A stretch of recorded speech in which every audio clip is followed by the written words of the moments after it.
Mas pinaigting pa ng Philippine Coast Guard ang pagbabantay sa pananatili ng tinuguriang monster ship ng China Coast Guard sa exclusive economic zone ng Pilipinas. Si Patrick De Jesus ng PTV sa Balitang Pambansa. 3 araw nang binabantayan ng barkong BRP Cabra ng Philippine Coast Guard ang pananatili ng tinaguriang The Monster Ship ng China Coast Guard sa exclusive economic zone ng Pilipinas. Nakumpirma ang presensya ng The Monster Ship sa tulong ng Dark Vessel Detection System ng Canada at ng idineploy na barko ng PCG mula pa noong Sabado. Nagsagawa rin ng aerial patrol ang caravan plane at islander ng PCG para i-monitor ang anumang posibleng gawin na hakbang ng barko ng China gaya ng pamabangga upang kaagad makaresponde. Sabi ng PCG, nasa 65 nautical miles mula Los Frailes Island sa Zambales ang pinakahuling lokasyon ng The Monster Ship at wala namang ginagawang kahina-hinalang aktibidad. Makikita natin dito, the Chinese Coast Guard is 5901 is no longer crossing the limit of more than of not less than 60 nautical miles.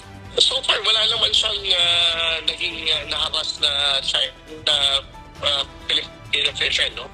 It's just slowly moving, minsan pa up north, minsan pa balik muli ng Bao de Masinloc. But what we are doing is to make sure na hindi na ito lalapit sa coastline ng Zambales. And secondly, to ensure na kung sakali may mga ng Pilipino na madadaanan ito, and the Philippine Coast Guard will be there to ensure their safety and security. Makailang beses din nagpalitan ng radio challenge ang BRP Cabra at barko ng China Coast Guard. China firmly upholds its territorial, sovereignty, and maritime rights and interests in the South China Sea. China Coast Guard 5901 under Republic Act 12064 Philippine Maritime Zones Act, the United Nations Convention of the Law of the Sea, and the 2016 Arbitral Award, you do not possess any legal authority to patrol within the Philippines Exclusive Economic Zone. You are directed to depart immediately and to notify us of your intention. Hindi ito ang unang beses na nakipagtapatan ang The Monster Ship ng China. Noong Hulyo ng nakaraang taon ay nanatili rin ito sa Sabina o Escoda Shoal na binantayan naman ng barko ng PCG na BRP Teresa Magbanwa. Pinapalabas kasi ng China na sila talagang may control at jurisdiction dun sa buong area na kiniklaim nila, no, sa loob ng 9 o 10 dash line. Siyempre, dapat magkukonduct tayo ng sariling patrol natin, no? Para ipakita natin na hindi naman totoo na sila ang nagkokontrol at nag-administer ng area na yan.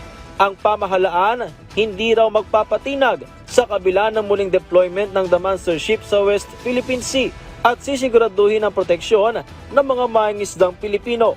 Tuloy-tuloy lang po kayong mangisda at hindi po titigil ang ating pamahalaan through the Coast Guard and the BFAR na magbigay ng suporta sa inyo. Kumbaga, notwithstanding the presence of this CG5901, ay walang magiging epekto ito sa operasyon ng ating pamahalaan.